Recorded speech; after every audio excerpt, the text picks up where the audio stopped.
Hello, everybody. Good evening. This is Maria Di Blasi again. I represent Bridge to Health, New Mexico. And today we have a very fun topic for me. We are going to be talking about culture and how culture affects everything around us. Communication, tie it in to how it affects our health and how we view and communicate on things related to our health. Now, hopefully I will not have as much technical problems as I did last time, but I am going to share the screen again, and we're going to try and keep it as concise as possible. Remember, if you have any questions or doubts, to put it down in the comments, and we will address them in the next class. Thank you very much, and let's go ahead and start.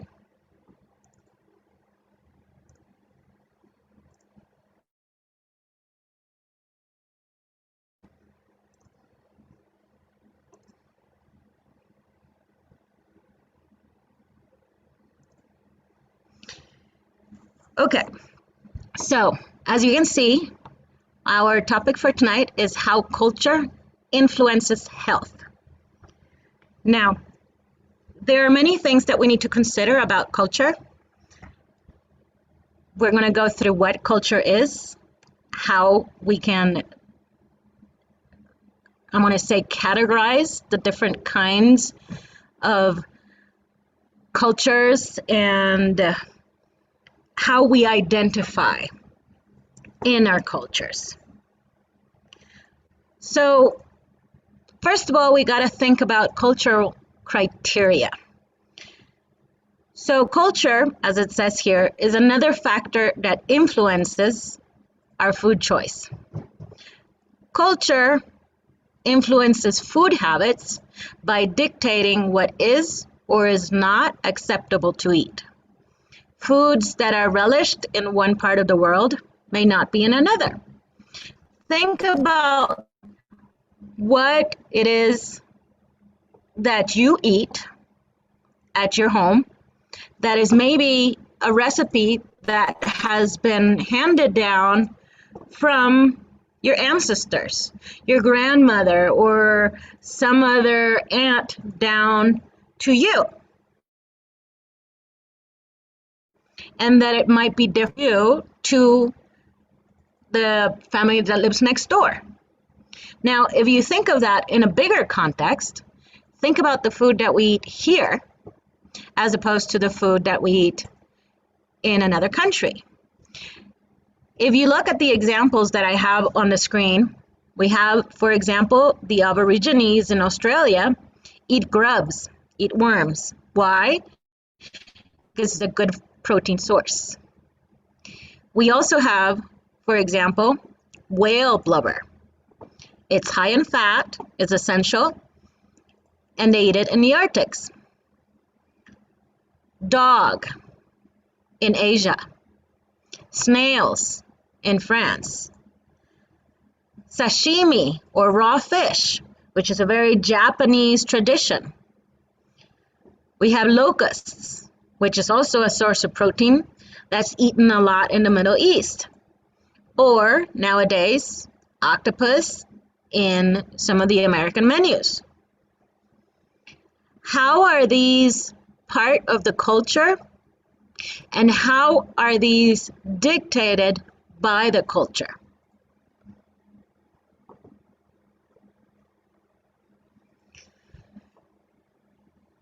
Culture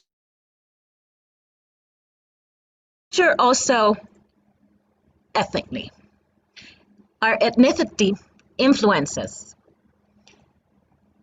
The ethnic minorities comprise nearly 25% of the U.S. population, with the four major groups being African, Hispanic or Latino, Asian Pacific, and Native or Alaskan Americans. Now, an increasingly diverse population in the U.S., accompanied by people traveling more and communicating over longer distances, has contributed to a more worldwide community and a food industry that continues to go global. Think about all the different foods that we have available to us now that our parents or our grandparents probably did not have. Within the boundaries of the US alone, many foods are considered ethnic, or that once were considered ethnic, are now really common. I have just a few examples here, but I'm sure you can think of many. Pizza, tacos, teriyaki, pastas, gyros. I could probably go on for half an hour. More recently arrived ethnic foods such as Thai, Indian, Moroccan, and Vietnamese are constantly being added to the mix to meet the escalating demands for meals that provide variety, stronger flavors, novel visual appeal, and less fat. Think about what your diet comprises. Think about what meals you have tried that are not typically from your ethnicity. Think about how you have such a wide variety and range, even in the grocery store. How more and more we can see that there's a wider variety in the international section. Even myself, I'm 50, thinking back to, I remember how different the supermarket looked. And all those are ethnic influences. All that influences our availability of food that we can now consider part of our diets.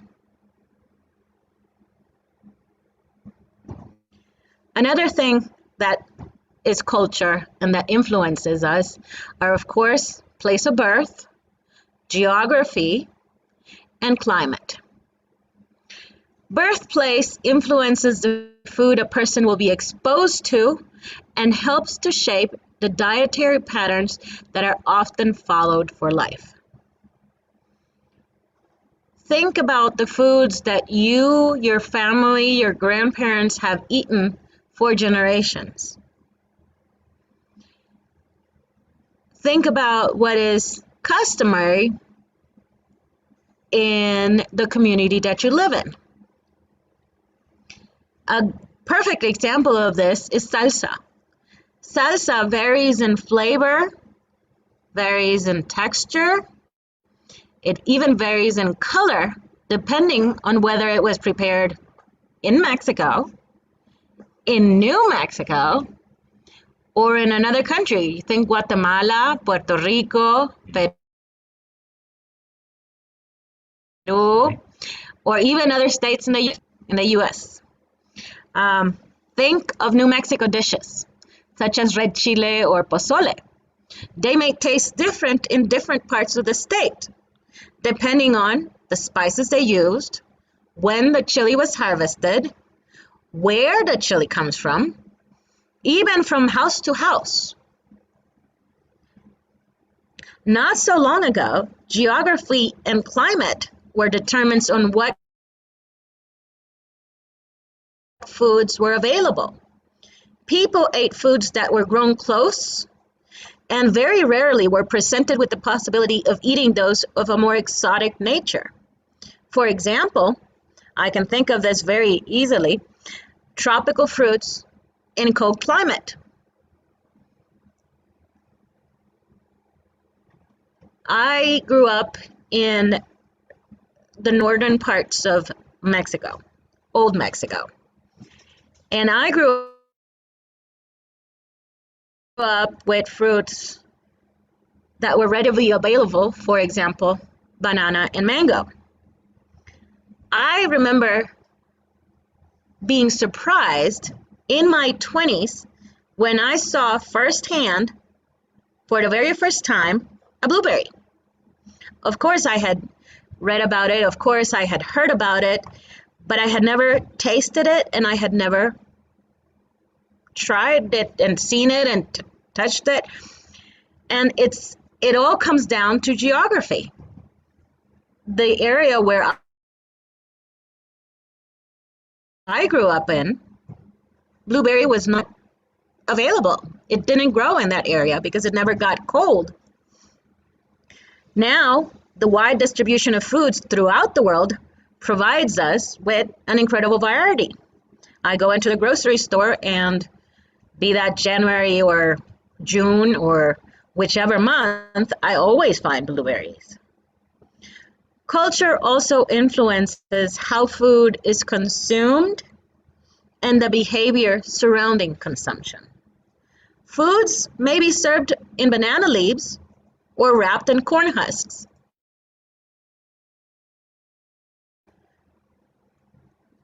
Eaten with a stick, as in Asia, or with forks, as in Europe and Americas. Belching after a meal in Egypt is considered complimentary. Not in a lot of other places.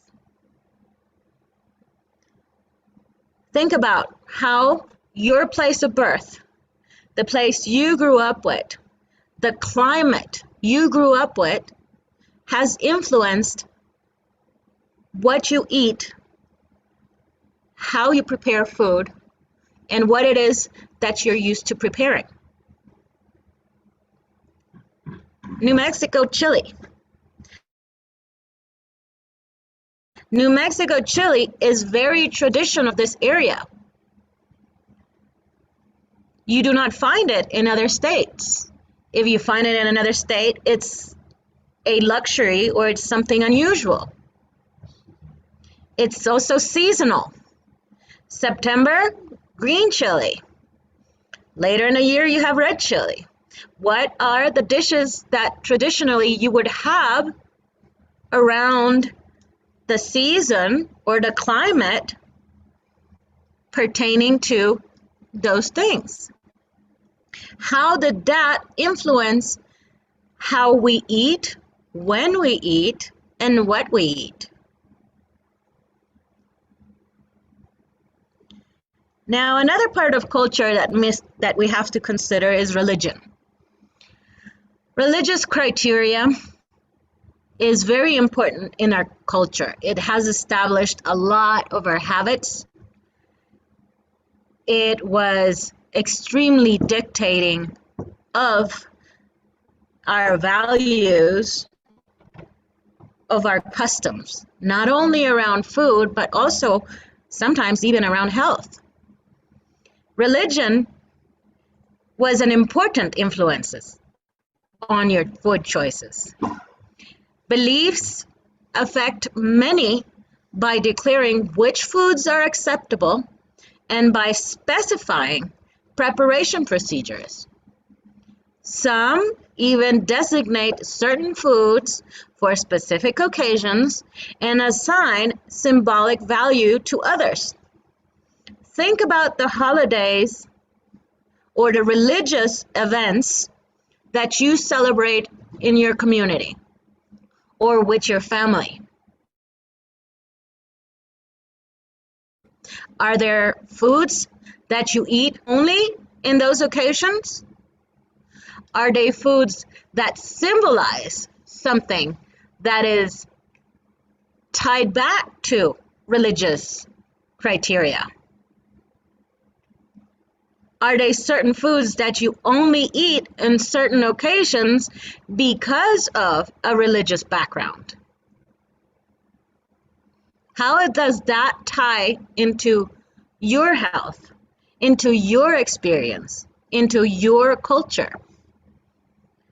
Christians, for example, traditionally serve turkey or ham at Christmas, at Easter, at Thanksgiving. Catholics usually do not eat red meat on Fridays during Lent. Buddhists consider it uncompassionate to eat the flesh of another living being. So they're usually vegetarian. They do not eat other animals. Hindus believe that the soul is all important. So they do not injure or kill an animal. Also, for many Hindus, the cow is considered sacred, so they do not eat beef. The Seventh-day Adventists are discouraged snacks in between the meals, alcohol, tea, and coffee. Jewish people, Judaism, has a list of dietary laws that is called the kashrut that they follow. And they usually sort it into three groups. They have the meat, the dairy, and everything that's not meat and dairy. Meat and dairy cannot be prepared together, and it cannot be consumed in the same meal. Think about a burrito. Usually, a burrito has meat and cheese. If you were Jewish, you could not do that. They separate the dishes and the utensils to prepare and serve them. They have a special dish for meat that is different to the dishes that they use for dairy. And a specified amount of time must pass between the consumption of milk and meat. If I'm not mistaken, it has to be more than 6 hours. So if you're having burrito right now, you cannot have cheese until after 6 hours of eating your beef burrito. Islam is very similar to Judaism in that they also follow the Quran's food laws. Most meat is allowed except pork. They cannot eat pork. And they must be sacrificed. All the animals that are going to be consumed must be sacrificed with the blood fully drained, and it has to be approved by Muslim guidelines. Think about what kind of foods are dictated by your religious customs. Think about how the choices that you made have been influenced by your religion. They might not be as many as we might think our parents or our grandparents, but there's still many customs and many traditions that we celebrate in a community, in our greater family group probably, that have religious backgrounds to them. Maybe sit down one day with an elder in your community and talk to them about how religious has established certain foods or certain preparations, or if some food has been assigned a value depending on religion. Now, all this comes down to culture. What exactly can we say culture is? Culture, according to the dictionary, is a pattern of ideas, a group of customs and behaviors that are shared by a particular people or society. So sometimes, well, no, not sometimes, but most of the time, they share language, they share religious and spiritual beliefs, but also it can be different cultures. For example, one culture can share the same language, but in that language culture, there can be different cultures that are separated by religious or by spiritual beliefs. There's a culture of gender. There's the culture of socioeconomic class. the age culture, the sexual orientation culture, the geographic origin culture, a group history. There's a culture of education, of upbringing, of life experience. What it is that ties you to a specific group of people or society based on ideas, customs, or behaviors. It can be a number of these. It can be your language and religion. It can be your language and gender and age. It can be only one, or it can be a group of these. Culture also is always dynamic and evolving. It's always changing. It's learned and passed on through the generations. It is shared among those who agree on the way they name and understand reality, meaning it's something that you share and you agree on. Culture is also identified symbolically through language, dress, music, and or behaviors, and is integrated in all the aspects of an individual's life. That's pretty much what culture is. Now, note at the bottom, generalizing specific characteristics of one culture can be helpful, but be careful not to overgeneralize. Remember, we must keep in mind that even in the culture, there will be changes. There will be differences. There will be things that are not similar. And we cannot overgeneralize when we're talking about this.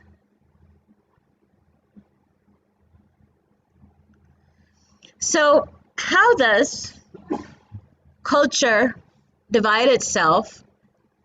How do we communicate in our culture? And how does this cultural communication establish our patterns, our behavior, our health, our choices? Well, one of the things that we can say that has been established is that different cultures can be divided in two very basic groups. First group is a collectivistic, and the individualistic. Now, when we talk about these subgroups of culture, we have to think that this is a very general idea, and even though some cultures as a whole will identify with either being collective or individual, there are certain people, individuals in that culture that might identify with a different one, or that might have characteristics of both. Let's look at the image. On the left side, collectivistic. The people that are in collectivistic culture focus on the we, promote relatedness and interdependence. There is a big connection to family. They value respect and obedience. They emphasize group goals, cooperation, and harmony. They have a greater, broader influence on group views and values. How much of this applies to us? How much of this can we connect to? Is our general sense of communication more collective or individualistic? Look at individualistic. They focus on the I. They value autonomy. They view the ability to make make personal and individual choices as a right. They emphasize individual initiative and achievement, lesser influence of group views and values, and in fewer aspects of life. So thinking about individuals, let's look at the right side of the screen.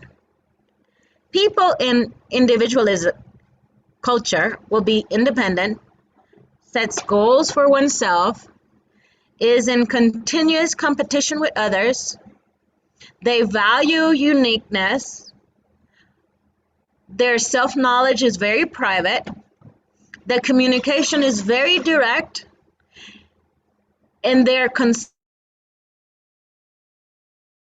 consistent in all situations and prefer to work alone. Now, in collective cultures, it's more how they relate with the group. They have a more complete sense of belonging to a group. They have more duty to a group. It's more about living in harmony with others. They seek out the advice of others. Their self alters according to this context of a group. Hierarchy is important and prefers working in group. So which one do you fall in? Do you identify more with a collectivistic culture or an individualistic culture? We cannot really say that one is better than the other. It's just different.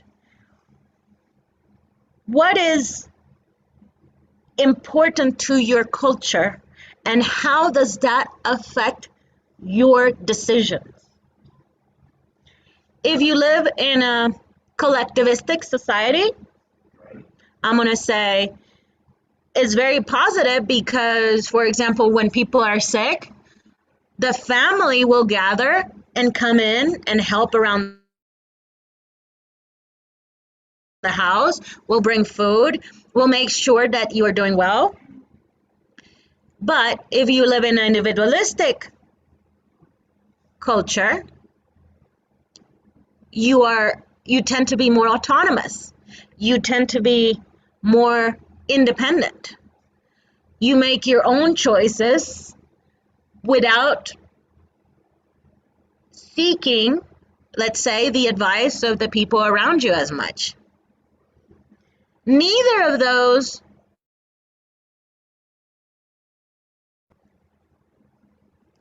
is neither right nor wrong. It's just different. So how do those culture patterns help us with our health? How does your connection to your culture, your collectivistic or individualistic, help you make your choices related to your health, to your food, to the way that you live your life?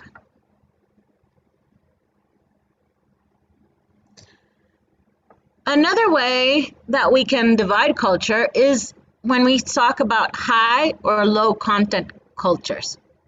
Now, what are the features of a high context culture? People feel responsible for their family, value the concept of face, meaning your image, your strong image. If a member's face is threatened, the whole group's honor is in danger.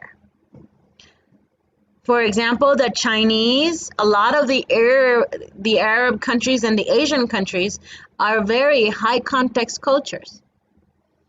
Now, on low context cultures, emphasis is placed on independence and individualism. There is no real concept of face, of the public image. Everyone is responsible for themselves. For example, the English, the North American, the Swiss, the German. Again, even though these are generalizations, many people will identify with either a high context or a low context culture. Or they tend to identify more with one side or the other. Depends on what your experiences have been, also your culture that you grew up in. Now, communication styles. How do people communicate in a high or a low context? Low context, exchange of information and focus on words and is very direct. What I say is what I mean, is what I say. There is no second meaning to what you're talking about. I am always going to be direct, and I'm always going to say exactly what is on my mind directly. All tasks are centered around the communication, and the use of I is very important. Now, that's a low context. On a high context culture, the information is more roundabout, is more implicit, is more about what is understood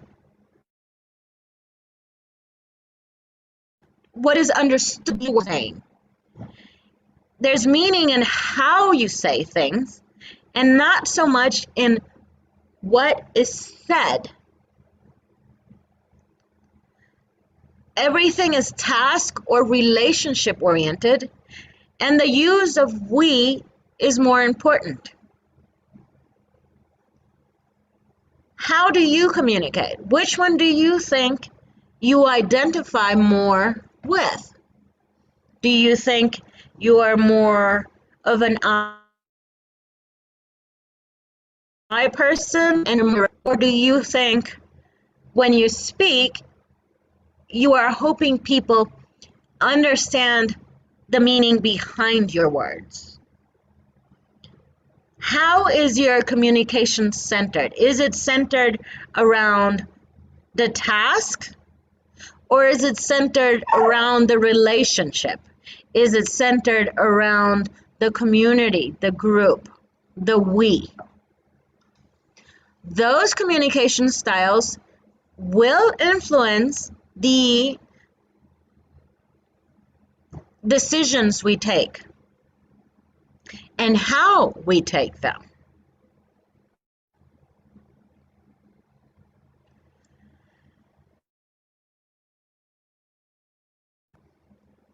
Communication styles. We're coming back down a little bit on what the high context and low context communication style is. It comes from anthropology. And basically what it is explaining the differences in communications amongst the different cultural groups. If you think back, let me go back one or two. If you look at the bottom of these, we have the examples of the different cultures, and we have on one side the high context cultures. We have the Chinese, the Korean, the Japanese, the Arabs, and on the low context we have the English, the North American, the Swiss, and the German. So when we talk about different cultural groups, that's a little bit of what we're talking about. The high context culture are the ends of a continuum of how explicit the message exchange in a culture are. So if you think of communication as a line, where on one side is very explicit and on the other side it's very understood behind the lines, that's what they mean by the continuum. Those are where the two where one is high context and the other one's low context. And how it is important to identify the context of the communication. So the primary purpose of a high context communication is to form and develop relationships. there has to be a context for this information to be communicated. In the low context, the purpose of the communication is the exchange of information, of facts, and of opinions. Direct. Think of direct or indirect. High context is very indirect. Low context is very direct. High context are going to be indirect and implicit messages. Low context are going to be direct, simple, and clear. Contexts are going to be polychronic. We'll see that next. Low contexts are going to be monochronic. The high context cultures are going to use a lot of nonverbal communication. Gestures, facial expressions, body language. And the low context are very direct and focused on the words. They do not use the nonverbal communication, or they use it very, very seldomly. In the high context, they rely very low, there's a low reliance on written. It's more like we said, the language, expressions, body, hands, body language. And then the low context, they rely heavily on written communication. In the high context culture, they use intuition and feelings to make decisions. In the low context, they rely on facts and evidence. High context focused on long-term relationships. Low context, they focus on the short-term relationships. High context cultures, the relationships are more important than schedules. On the other side of the spectrum, the low context cultures, the schedules are more important than the relationships. In the high context cultures, there's a strong distinction between the in-group and the out-group. Who belongs and who does not belong. Who is in what I would consider my culture and who does not. In a low context culture, they're more open, they're more flexible, there is not such a big distinction between in-group and out-group. Now again, remember, this is communication styles. This is helping us understand different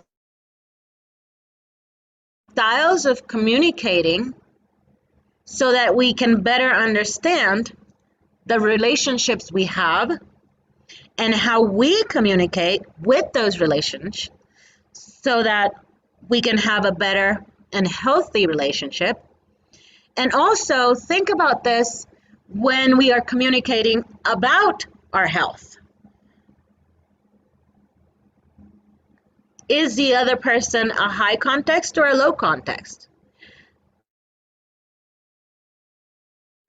Are they focused on the words or are they focused on the nonverbal?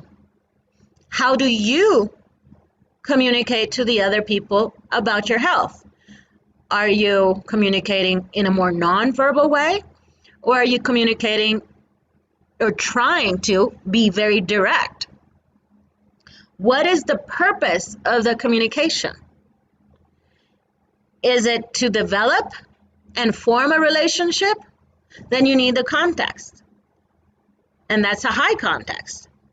If your purpose is to just exchange information, give your facts or give your opinions, then it's a low context. Now, In this one, we saw that the high context culture is polychronic and the low context culture is monochronic. What does that mean?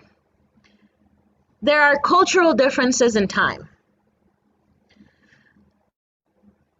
The study of how time can affect different cultures is complex. And those differences can be boiled down to two categories: polychronic and monochronic. Polychronic means a culture does many things at once. Poly means a lot. The concept of time is free flowing and changes depending on the situation. Distractions and interruptions are a natural part of life and have to be taken in stride. On the other hand, we have the monochronic cultures. They focus on doing one thing at a time, concentrating on the job at hand without any distractions. And they view commitments as critical and not optional. Monochronic cultures emphasize the value of being prompt no matter what, keeping plans as best as they can. Polychronic cultures value promptness differently depending on the relationship with whomever they're meeting. They are more comfortable altering plans to fit the situation as it changes. Because polychronic cultures often show commitment to people and relationship over just a job, many put into the high context category. Short-term relationships do not face monochromatic cultures as much, so they're usually grouped in the low context. This is something else that we need to consider when looking into how we view culture and how we view communication. The only way, or the easiest way that I can explain this, is with a very personal experience. Like I mentioned before, I grew up in Mexico.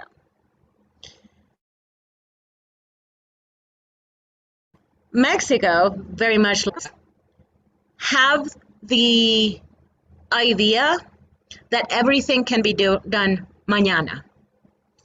Have the value of time is not as important as the value of relationships. So in the culture that I grew up with, being punctual was not as important as having a good relationship with the person that you're meeting.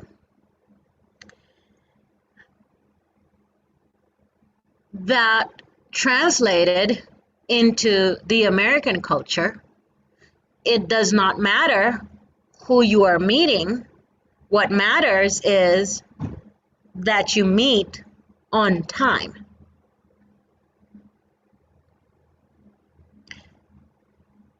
It was very hard for me to adapt myself into a monochronic culture where everything had to be established by a schedule or a time frame, as opposed to the group getting together or the workplace working as a whole. And I've seen how people from monochronic cultures, in this case, let's say a German European, when trying to work in Mexico, and and they arrive to a meeting at 8 a.m.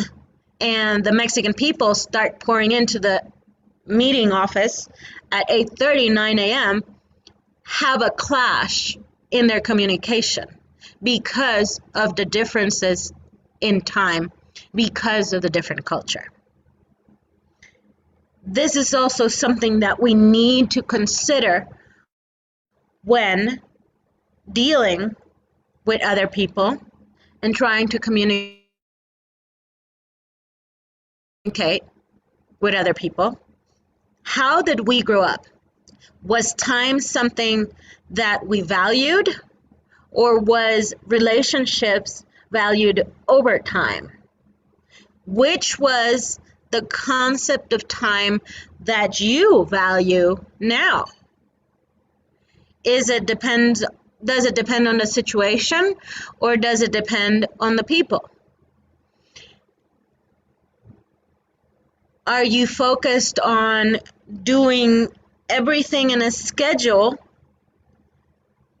number one, number two, number three, in that order?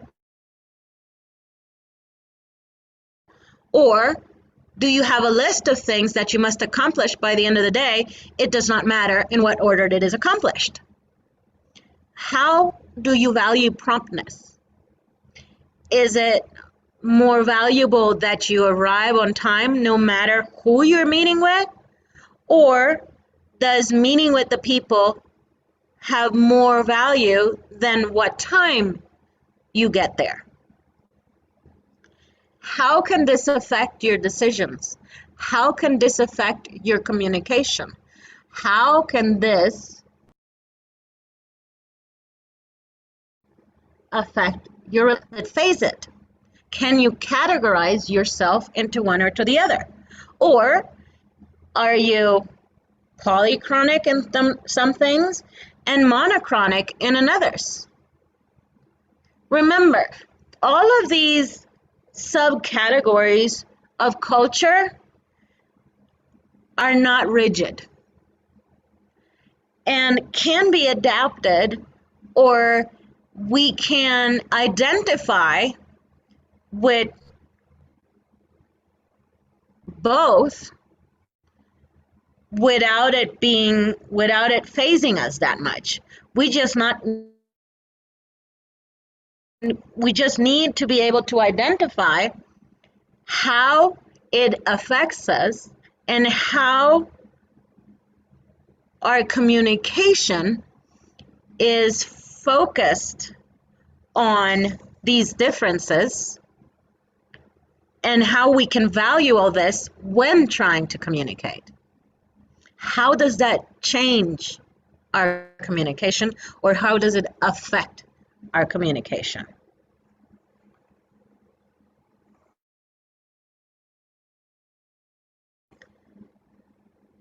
Now, here is a list of general characteristics of monochromatic people or polychronic people. Monochronic people do one thing at a time, concentrate on the job, take time commitments, deadlines, schedules very seriously, are low context and need information, are committed to the job, adhere religiously to plans, are concerned about not disturbing others, and follow rules of privacy and consideration to the T, show great respect for private property, seldom borrow or lend, emphasize promptness, and are accustomed to short-term relationships. Now, polychronic people do many things at once, are highly distractible and subject to interruptions, consider time commitments as objectives to be achieved, are high context and already have information, are committed to people and human relationships. They change plans often and very easily, are more concerned with those who are closely related, so your family, your friends, your close business associates, than with privacy. Borrow and lend things often and easily, and base promptness on the relationship. Have strong tendency to build lifetime relationships. Now again, these are the two sides of the spectrum. These are very opposite sides. Most of us will fall not exactly on one end or the other, but somewhere in between, but still closer to one end than to the other. At the end of this presentation, I do have a couple quizzes that you can go through, and you can identify a lot easier if you're chronic or polychronic, if you're high context or if you're low context. And it can help you set yourself in that spectrum. Figure out pretty much where you are, and also think that this is not set. Communication, just like culture, is evolving and is ever changing. Your experiences, the people that live around you, your work, your everyday life is affecting who you are, how you communicate, and how your values change over time. Now, to kind of summarize here, we need to figure out how culture impacts our health. Very specifically, how can culture impact how we accept a diagnosis, including who should be told when and how? Think about a situation of when somebody is sick in your family. Who will be told about this condition? The adults? The children? When is this information going to be shared? Is it going to be something that is shared as soon as we know? Or is it something that's going to be shared later as we figure out what can be done? Or is it something that we are not going to tell until there is no other option? And how are you going to communicate? Are you going to communicate the same things to a child, to somebody elder, to a boss? All this is affected by our culture. The acceptance of preventive or health promotion measures, for example, vaccines, prenatal care, birth control, screening tests, all these could be impacted by our culture. Some cultures do not accept vaccines or certain vaccines. Some cultures are more open to it. Some cultures are very much against birth control. Some cultures are more open. How culture impacts the perception of the amount of control individuals have in preventing and controlling disease. Our perceptions of death, dying, and who should be involved. The use of direct versus indirect communication. Making or avoiding eye contact can be viewed as rude or polite, depending on the culture. We also have the willingness to discuss symptoms with a healthcare provider or with an interpreter being present. The influence of family dynamics, including traditional gender roles, filial responsibilities, and patterns of support amongst family members.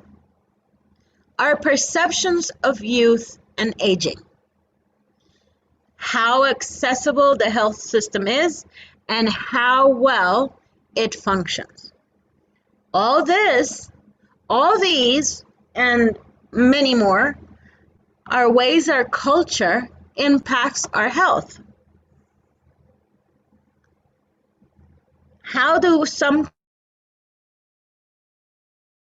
cultures and accept aging gracefully as part of life, as part of a natural cycle? And how some cultures fight tooth and nail to not get old, to not look old, to not die, to not be affected by age in any way. They're different cultures, and it impacts our health.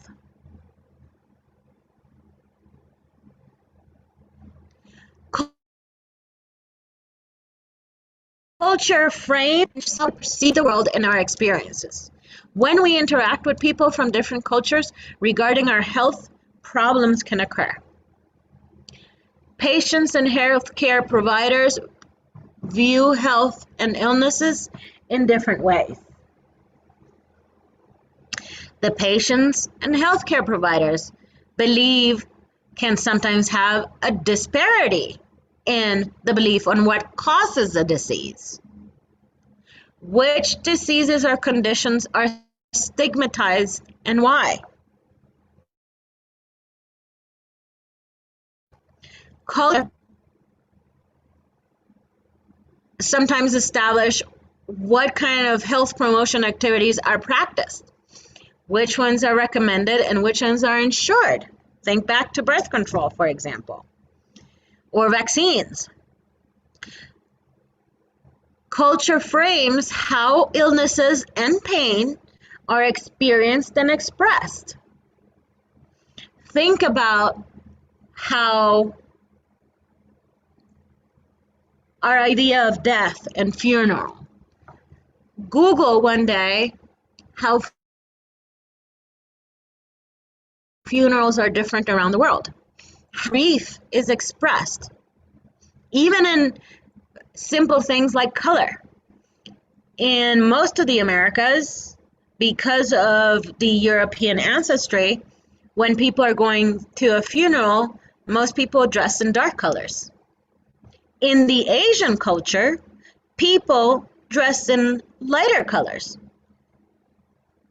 They basically dress in white. It's all part of our culture. How they seek help, how they ask for help, and when they make their first approach. The patient interaction with healthcare providers. The degree of understanding and compliance with treatment options recommended by healthcare. I can think of many times my grandmother that suffered from high blood pressure would come back with a list of medication the doctor had given her, and she refused to take it because she had grown up with the idea that if she had garlic infusion, garlic tea, and other more natural sources, it would help her with her high blood pressure. It's difference in culture. The treatment options. Culture will dictate what options will be open or you will be open to. How patients and providers perceive disease and treatment. Finally, we have the quizzes. I am going to leave this on for you for a few minutes. I do not think we're going to have time to go through them, but there are 4 quizzes here. The first one is to establish or to kind of give you an idea if you're from a high or you're a low context culture. The second quiz will quiz you on the cultures around the world, how much you know about cultures around the world. The third quiz is about taboos, what some cultures deem appropriate and what they don't. And then the last one, which world culture do I fit into? The last one is more of not so rigid. It's more to give you an idea of how you view yourself, what kind of culture would be more directed to what you have experienced and how you express yourself. Feel free to come back and look into these.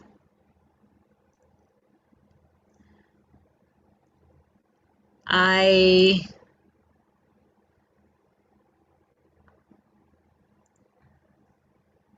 am back. This is our presentation for today.